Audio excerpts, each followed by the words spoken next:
Well, good afternoon, everyone. I suspect we'll still have people coming into our group, but in the interim, we'll just go ahead and start our session. As a reminder, we will be recording, but it is not immediately accessible, but it will be available soon after our conference ends. I'm really thankful today to be here in this session, and you chose well. You are in a good session today. So we are fortunate to have Dr. Basel Touchan with us, and he has many, many hats. He is an advocate all over the place. But one of the hats that we're tying into today, and we're going to learn the most from, although his other hats will play into, is that he is a multilingual migrant and refugee lead in the Office of Unity, Belonging, and Student Efficacy for the Fayette County Public Schools. And I was able to hear him present to a Refugee and Immigrant Summit about 6 months ago or so. And right afterwards, I went up and harassed him. So I needed to bring him in so that we can learn from him.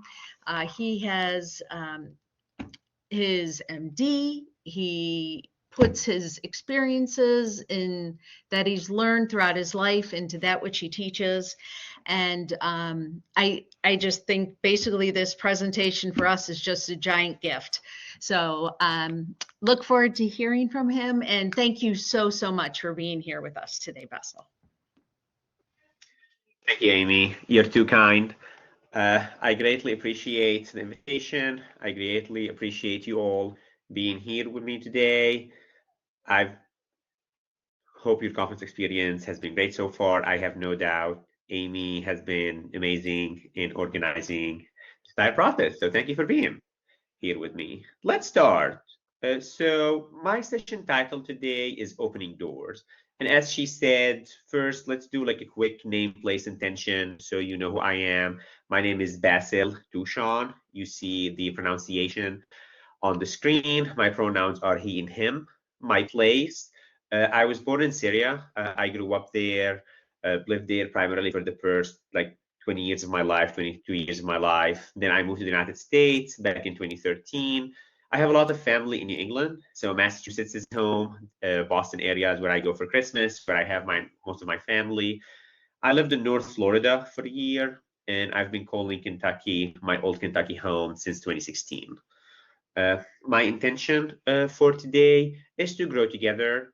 I see that we have not a super large cohort, and I love that.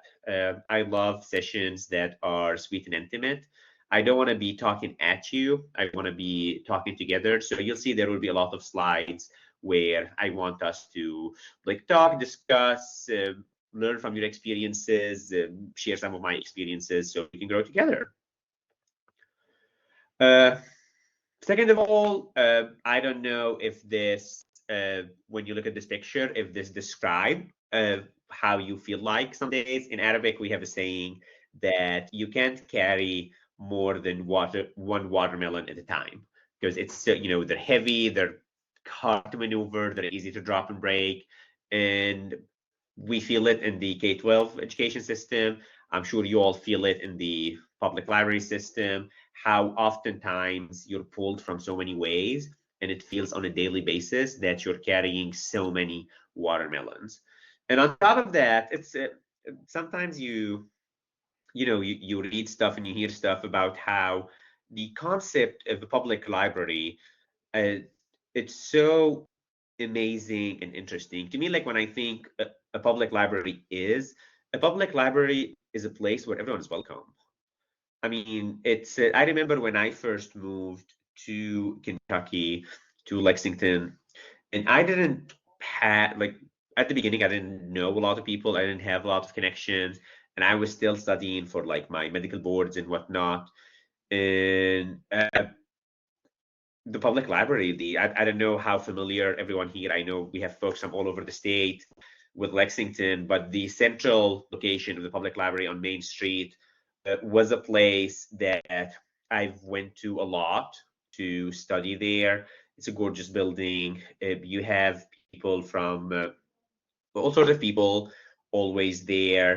You can walk into a public library and you can go read, you can do things, you can just like sit if you need a moment. I mean, our public libraries are amazing. But then at the same time, you see and hear that this is one of the things that we sometimes take for granted, that if someone was to come today and suggest like, oh, let's open up this place where everyone is welcome, you walk in, you have all these things, you can grab whatever and like walk out, and people may be like, "But this isn't like really." It's sadly and unfortunately one of the things that if we were starting today from scratch, I'm afraid there may be some people who resist that. And how crazy is that? Like how unfortunate, as sad as that. And on top of everything else, these days there's all these attacks on the banned books, and I'm sure you've heard a lot about that, and the people who are saying both us in the K-12 system and public universities and private universities and public libraries and all that, trying to like indoctrinate folks, and there's just so many things going on. So I want to take a moment and thank you. You really, usually if we were in person, I would do a whole like give yourself a round of applause, because really I want to thank you for all you do and for the amazing spaces that you run and create.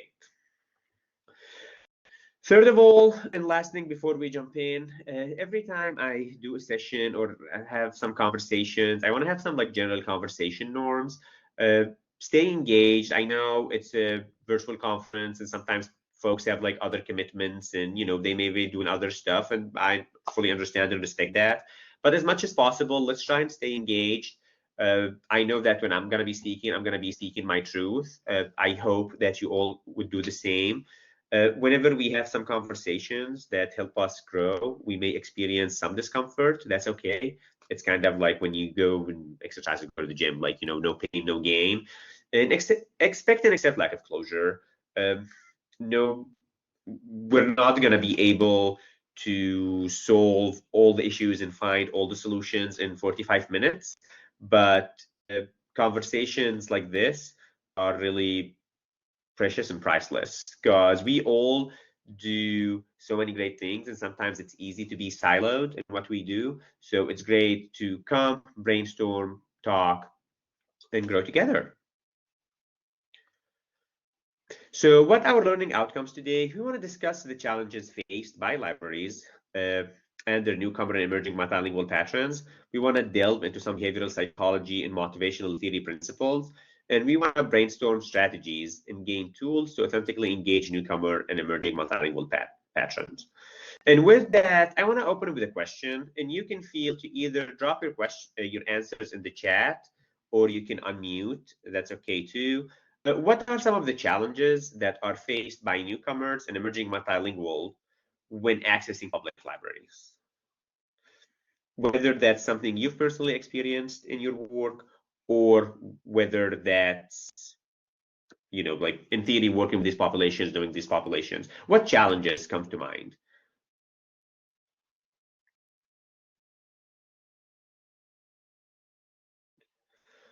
We'll give this about 30 seconds. And Amy, if you don't mind, if like answers come to the chat, I see unfamiliarity. Okay. Language barrier is always challenging. I'm gonna try and keep up with the chat responses, Amy, but if I miss something, please let me know. Finding where people are.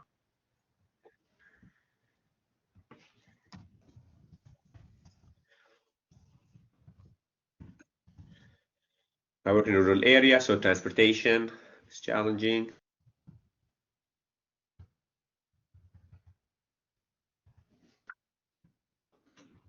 Lack of trust and establishment.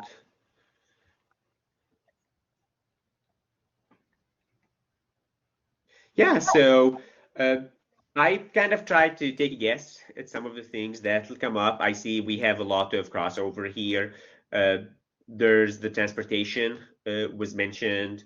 There's language access as well. Sometimes for our newcomers, if they're still learning English, emerging multilingual speakers, sometimes some of the cultural differences that make may make people not feel a sense of like welcoming or belongingness in the public library. Sometimes paperwork can play a role, whether that's in fact accurate or not. And by that, I mean, say I may be someone who still doesn't have their driver license or not have their IDs, or maybe I'm someone who doesn't have proper immigration documentation, or I do like I may have proper documentation status, but not documentation. And of course, that's not necessarily relevant or needed for the library, but sometimes people don't know, because sometimes people come from different backgrounds where all services provided by the government are kind of connected, and it's assumed to be part of like one interconnected system where if one side know about something, the other side know about something, and that in and of itself may be a reason for folks to avoid libraries. Transportation came up, the knowledge gap that we have, which can be tiered. We may talk about knowledge gap as it relates to certain programming or services that are offered by the public library, how folks can access them, or even a knowledge gap about whether these programs exist in the first place, or even if the library itself exists in the first place, whether that they don't know that a library exists in their neighborhood or their town, or if like the whole concept of public libraries may be different to them. And sometimes time. I mean, time can be a challenge when you're new at a community, when you're new to a country and you're figuring out so many things. Sometimes just having that time is such a privilege, and it's such a finite resource that sometimes people may face that challenge. We'll come back to the challenges at the end. This was really only aimed to kind of get our juices flowing and to frame the discussion and conversation that we're gonna continue having, but then we're gonna come back to some of these challenges and talk a little bit more about that and some of the strategies of how we can overcome them. So I have another kind of random exercise. When we look at this picture, and the question is intentionally very broad, what comes to mind when you look at this picture?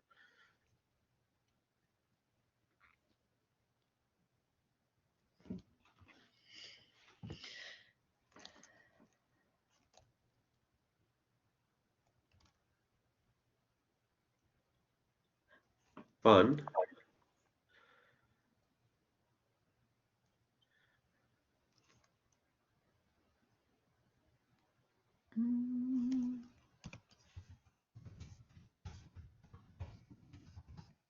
Anything else? No wrong answers here. Think of it as one of those like psychology tests: football, soccer, or basketball. Where are the balls? Teamwork. Youth activities. Where do we think? What's the setting? Where do we think this picture was taken? No girls. Love that.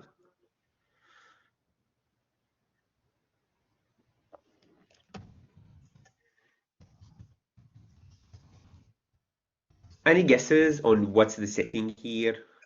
Outside, side of a building, no roof, a park or a gym. Do you see any familiar faces? Courtyard. Do you see any familiar faces in this picture?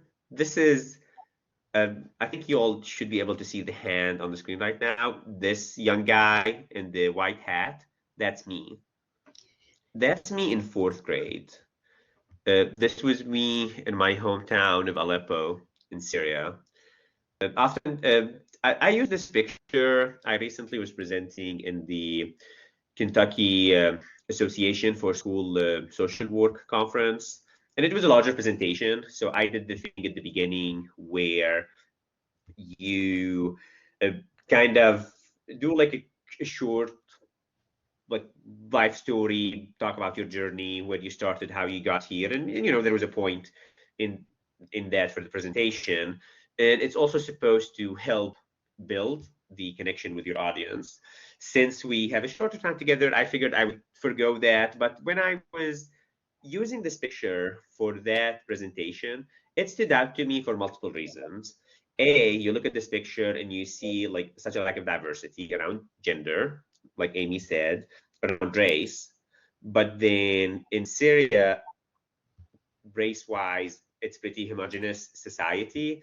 Really, those differences come around ethnicity and religion. Then another thing that came to me was, if you look at the picture, you'll see this guy here. He was our coach. His name was Michel, and he's wearing University of Michigan tank. This young guy next to him, he's wearing another tank top with an American flag. And I don't know, I mean, this is me in Aleppo, Syria, mid 90s. I don't know that when people think of Syria, that's necessarily the impression that they may think about. Another layer to that is I moved to the US at a later age. I didn't move at this age, but I work with a lot of students who move at this age. And oftentimes when when these young folks move to the US, we tend to think of that as kind of a resetting point in their lives. So we start looking at this student or this young man or young woman or young person from the lens of, oh, they're new to this country, they're learning the language, they're learning the culture. How can we help them? What kind of programming, what kind of services, what kind of things can we do with them to help them learn the language, the culture, and all of that to grow and assimilate, which is great and very needed and very important. But this journey for them wasn't the reset point. They've lived a life before that. This young person, they had hobbies, they had interests, they enjoyed basketballs. Do we ever stop and think about those things, and how can we help them continue that same journey, continue exploring those same interests in their new environments, in their new context, or do we start anew with them? And so I don't know why when I was collecting the pictures, like this particular picture stood out to me, but to me it felt like multi-layered to have all these points about not making assumptions about the backgrounds of those newcomers, of those English language learners, because sometimes we look at them and we expect certain things, but that's not necessarily true. And that's where that last point comes into play that I'll talk about a little bit, how migration is not a recent point. It's just a continuation of the journey of those folks. And and I was doing another session yesterday, and someone talked about the importance of music, and I mentioned how I have a personal experience there where I don't really listen to any Arabic music anymore. Pretty much exclusively listen to like EDM, electronic dance music. But whenever I like go to a place, if it's like a cafe or restaurant or something, and the place is playing some music that has like Arabic in it, even though this is not something I personally listen to in my own free time, all of a sudden it just like make me feel somewhat at ease, and I'm like my shoulder kind of like relax a bit, like the clench in your jaw kind of just like like this is familiar. This familiarity makes me feel comfortable here, make me feel safe and seen here, make me want to come back here. And so when we're talking those like signs of belonging that make people feel like, you know what, I love this library, I love this programming, I love this place, I want to come back to it. When we're having those signs, those murals, those flags, those things that we can do to make it a welcoming place for a global community that we now pretty much have anywhere and everywhere in our towns and communities.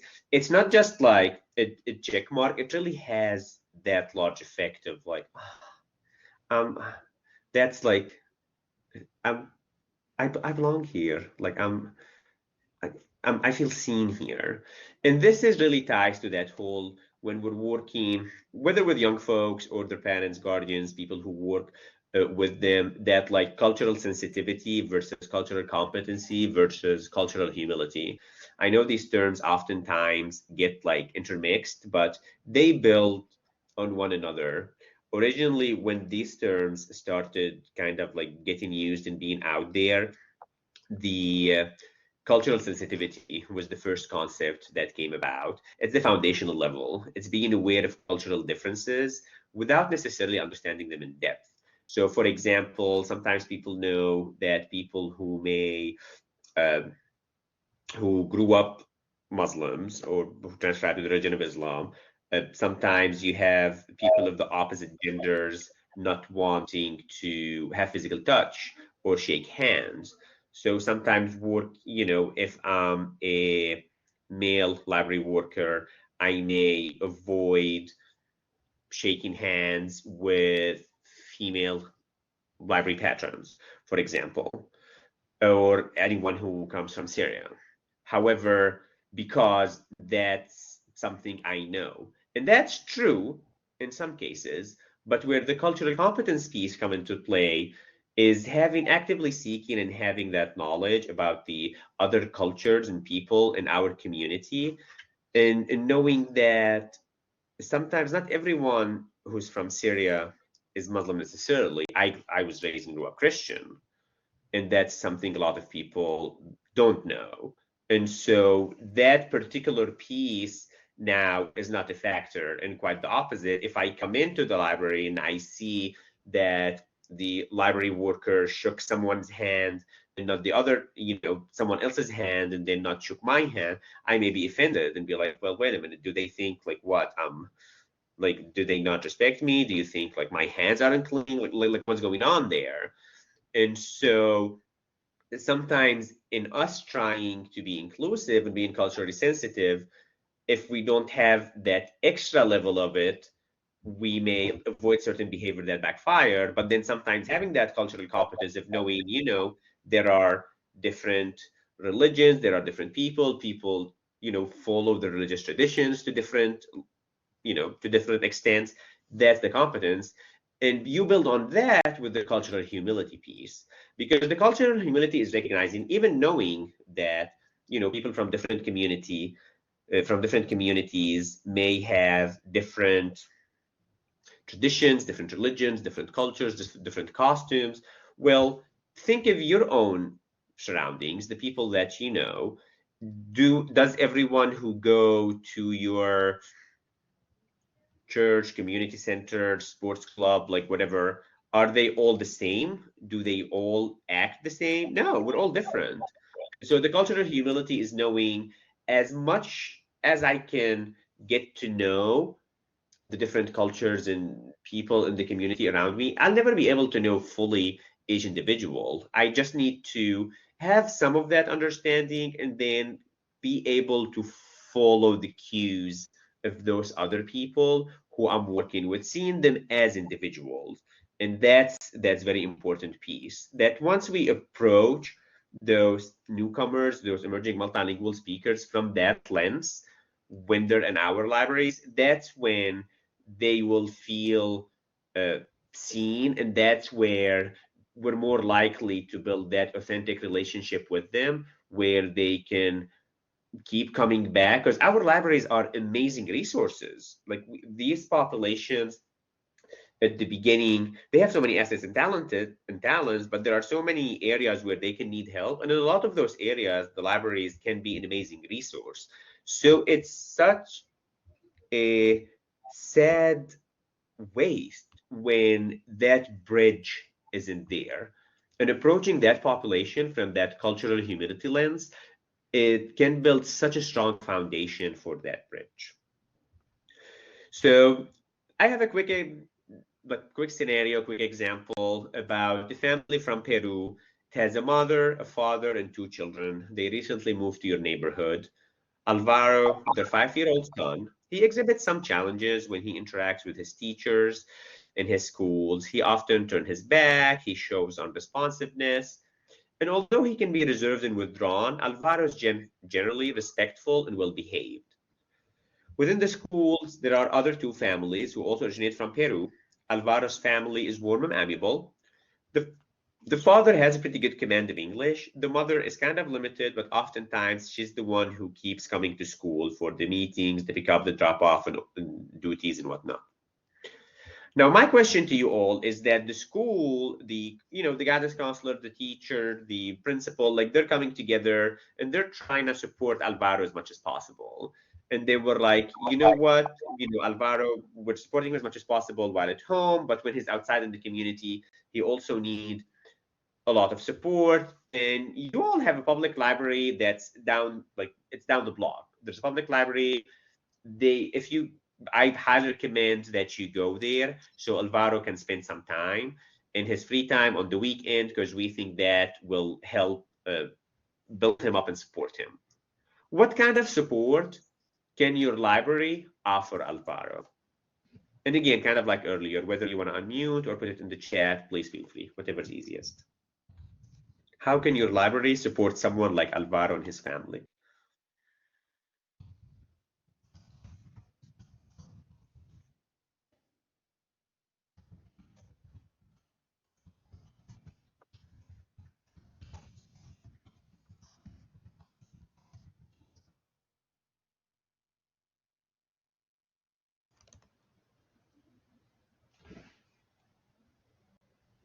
Not an easy one. Tutors who are bi or multilingual. Love that.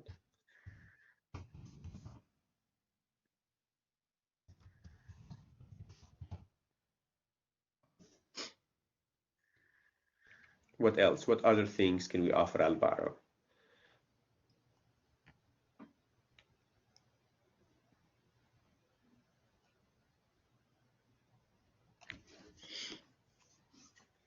You can feel free to either take over the microphone, or you're more than welcome to type into the text chat area, which to access that is opening the purple arrow on the right-hand side, and there's the text bubble in there. Have one-on-one guidance counseling. I love that. See what show him books in his native language and about things he's interested in. I love that. Feeling a sense of connectedness. I have a similar thing with a Vietnamese girl. She's still learning English, but she's just happy to have a conversation with me through Google Translate. I love that. Thank you for sharing, Megan. I love that. And Lisa, you touched on something very important. We'll come back later on. So as we discuss this scenario with Alvaro, other ideas, social interactions, materials, places to practice language, audios, computer access, assistance with paperwork, homework help, school meetings and library, connect with other children with similar experiences, that connectedness piece. I love that. Thank you all. Thank you all for sharing. An example I always love to give, I'm sure you've seen well, let me tell you a story first. Say you got invited to Maria's bachelorette party, and it's over here, which is Chimney Top Rock in the Gorge, right? This is like, we're gonna discuss this hypothetical before we go a little bit into more how we can support Alvaro's and families like him. You got invited to this bachelorette party and you're like, oh wow, that's fun, let's go, I love going to the Gorge. But then your friend comes back and they're like, oh, just so you know though, like this is gonna cost $1,000 per person, because it's like this super nice Airbnb with all the amenities and whatnot, and you're like, that's nice, but wait a minute, like $1,000 for a weekend with these prices at the grocery store, like no, I can't do that. And so you're not gonna go because you have other priorities. Now, say someone else was like, no, like we found a cheaper place, this is very reasonable, we all need to be together, the cost is covered, whatever, now you want to go. You go there, but the cabin is in this remote area at the end of a very windy road, and there's only one cabin next to it, and the folks there are, let's just say, creepy. This is true story. This actually happened to me one time. We were at a cabin in the gorge, and some person we were like sitting in the living room, like playing some board games and whatnot, and this person just like came and did like this on the glass, and we were all like, "Oh, what's going on?" And we went, talked to him, and he just was kind of like belligerent and whatnot. And one of my friends slept with like a knife under her pillow that day. And now, granted, it was just like a butter knife, but you know, if that's the situation around you, I mean, that makes you a little bit like, oh God, that's scary. I can't enjoy this weekend, right? Now, say that person was, doing some crazy stuff. Police came, got him. Now we're good. He's gone. Well, everyone with you on that group, they're all like talking about things that doesn't relate to you. They're being mean to you. Would you enjoy your time? Of course not. Because you're not having a good time. You don't feel like you belong within this group that's not being nice to you. You're not going to have a good experience. Now, say no, the group is actually good to you. The place was affordable. It's very safe. You're having a good experience. They're nice people. And now you're going and you're very good at the music. And you're picking the music and you're setting the mood. And everyone is like, oh my God, like, you're amazing. You're such a good DJ.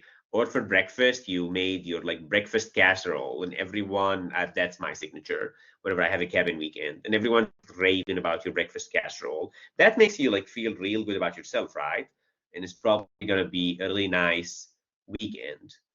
This is such like an odd example to bring here, but I oftentimes use it whenever I'm talking about the Maslow's hierarchy of needs, which you've likely to have seen it in other places. Uh, this is principles of behavioral psychology and motivational theory that talks about how we as humans, we have five different tiers of needs that build on one another.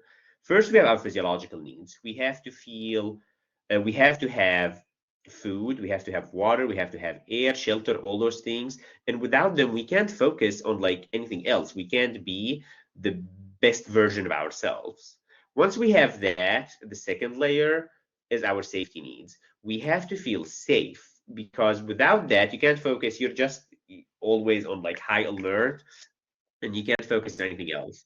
Then you have your love and belonging. You need to have that sense of love and belonging so you can uh, feel good on the inside and can focus on other things. Then you have your esteem from being successful, succeeding in things, feeling that you have the respect of other people, that self-belief in your ability to do. And on top of that, once you reach that point, that's when you can self-actualize and be your best self.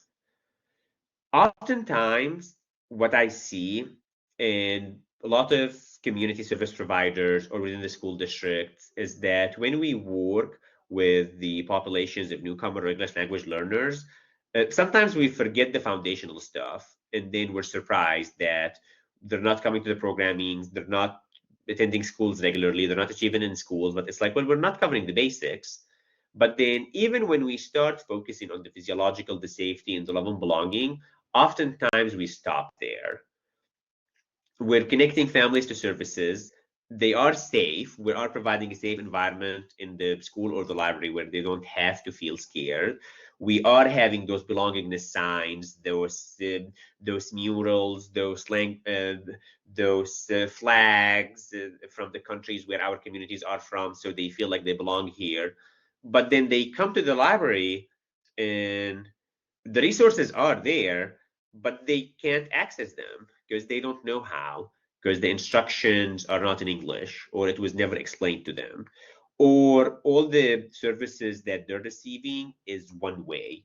It's like, here's this thing, here's this thing, here's this thing, but we're never giving them opportunities so they themselves can thrive and have that sense of accomplishment. So that also makes it, when we're not offering that esteem level, that make people not achieve to their full potential. So when we were talking earlier about those challenges that I had on screen, most of these challenges are the challenges that talks about that they're all legit challenges. They have a deficit challenge, like there are deficit mindset challenges that are all very real, that all need to be addressed, and we'll talk about addressing them. But how about when we're talking about, say, lack of time? well, what if I have time, but are these opportunities, is the programming, is it tailored for my interest? Does it offer me an opportunity to shine and grow? Because that'll make it more likely for me to want to come. So, for example, say a lot of our libraries, we hear a lot about, sometimes some people may say libraries are like dying. That's wrong. Libraries actually are thriving, they're on the rise. They just look a little bit different. Physical visits and physical book borrowing from libraries are down. However, the number of programming, the program attendance, the number of the digital books, the registered library use, the Wi-Fi usage, all these numbers, these trends are going up and up, and they're higher than ever. But when we're thinking of attracting newcomers, English learners, to our libraries, oftentimes the approaches that people may think about is the having the physical books that are in other languages, and that is very much needed. That should be the case, and how we can partner with those populations to bring them physically to the library. And that's very important and that is needed. But these are the trends where the libraries are a little bit going down, and these populations can help with that, and we want them, of course, to come in person and to get the physical books and all that. But are we targeting these populations for our digital book lists? Are we targeting these populations for all the amazing programmings that are happening in libraries these days? Or are they assuming that they may not be interested? I love that. And this is obviously for some libraries that have like more funding, but now we have some libraries that have 3D printing, which is amazing. Like I'm still honestly a little bit mind blown and don't fully understand how 3D printers work, and I need to go to a library that has that so I see it in real life. But do we try and reach out to in multiple languages into these communities to come to those like coding classes and activities that are done in libraries? Do we do that for the 3D printers and whatnot? Or do we only focus on the language classes? We only focus on the transportation vouchers. And again, all needed when we're thinking Maslow's hierarchy of needs. We have to have the foundation. But I want to challenge us to always think also about our most innovative approaches in libraries, and all like most of our libraries do a great job at doing that. How can we tailor outreach in those programming as well to the families who are new to our communities, to the families who are still learning English language? Because just like I played basketball before moving to the US, and had I moved that age, would have loved to continue playing basketball. And I know a lot of my students who would love to continue playing basketball, but sometimes no one asks them about that. Everyone's focused on asking them and helping them learn English. Are we asking and helping our youth and our young folks who are new to our communities? Are we helping them come to these STEM and engineering programmings at the library, or are we just encouraging them to come to the English classes? When we're diversifying our books and our libraries, are we only bringing books that are focused on I see oftentimes books about, the story of the young immigrant student who came to school and he was struggling at first, he or she or they were struggling at first, and then, their experience got, all better and all that. And that's great. I mean, that's a great book. That's a great story. That's a needed story. But then where is the story that's just a general story about stars in space, but it's either in my home language or it's in English and the people in it look like me? These books are important as well. These stories are important as well. And so I want to always challenge us to think about our outreach effort from that esteem level, from the interest of the community, who they would be able to tell us that when we're approaching them from that cultural humility lens. I know we have 5 minutes left, so I want to leave some time for questions at the end. I only want to touch on quickly on these bullets for the basic foundational strategies. For language access, I encourage every library to have their own individualized language access plan. And by that, I mean, if you had a family who, or parent or a young person who walked to your library and they're having challenges communicating in English, what's the course of action? It'll look different for different places because funding here plays a big role. And I know we all struggle with funding. Sometimes we have our schools now, we're blessed to be in a school district that have good resources. So now all of our front offices, they have a device that can translate on the spot. If your library can have that, that's great. But if not, Google Translate, the app on the phone, on your smartphone, it's like it's mind-blowing how great it is these days. There's a microphone feature that you can click on, and people can speak the language, and it can detect the language, and then it can give it in English. So you don't have to just type in. You can just click the mic and use it. The camera, you can like point it at the paper, and it can translate immediately on the spot, like that paper or that instruction sheet.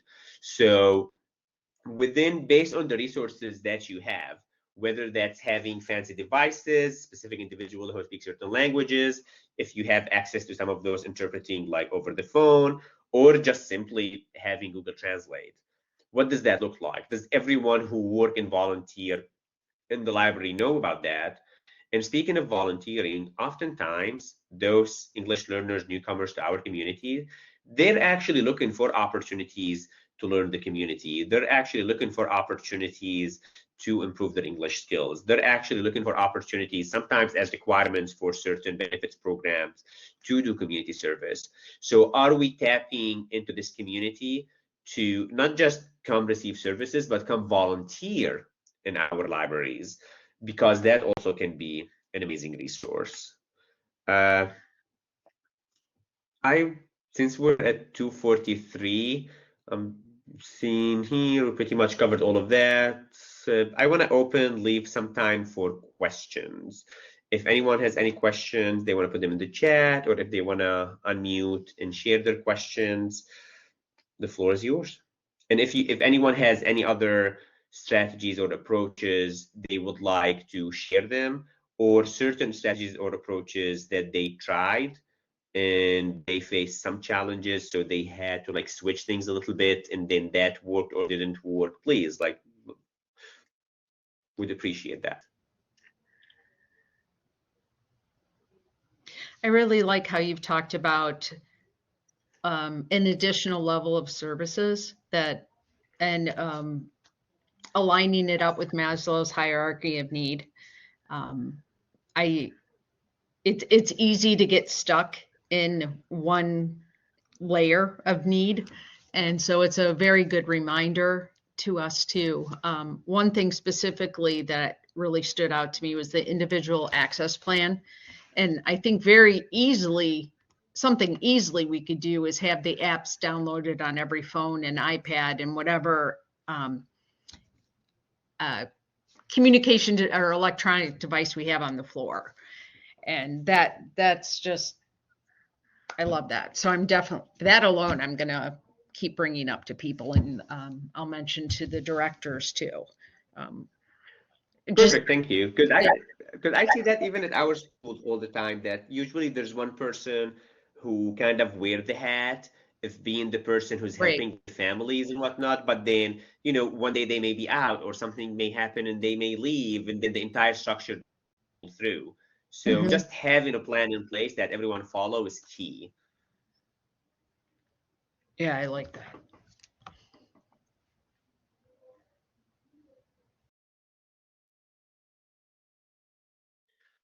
Well, yeah. Oh, thank you, Basel. Thank you so much.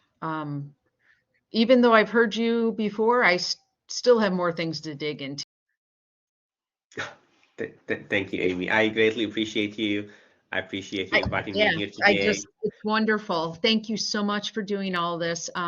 I know you didn't get to everything you present or you put together, so I'm kind of thankful I have the slides to go back and look at too. So just to remind everyone, the slides will be on the Blackboard portal. I will also be available to you once we get the official links out. I just thank you for coming in today, and Basel, especially you, thank you for all that you put together and the time that you've given us and shared. And I am certain it's going to blossom into beautiful things on our side. I'm certain I'll be harassing you again too for just communication. So please, and anytime. And the last slide, like I switched to the last slide, it has my contact information. Yep. I know we kind of like ran short on time, so if anyone who's attending, you, Amy, please like never hesitate to reach out. I'm here to help. Yep, and I just typed it into the chat coming to y'all too, so you can have his contact a little easier. And he also has on Twitter, I guess, X, and I know he's on LinkedIn too. So thank you for everything you've done. And we're gonna take a break, and we have one last session for this year of the Kayak Conference. So you have 3 rooms to choose from. So look at the session descriptions if you haven't already had a chance. And thank you guys for coming into this session today.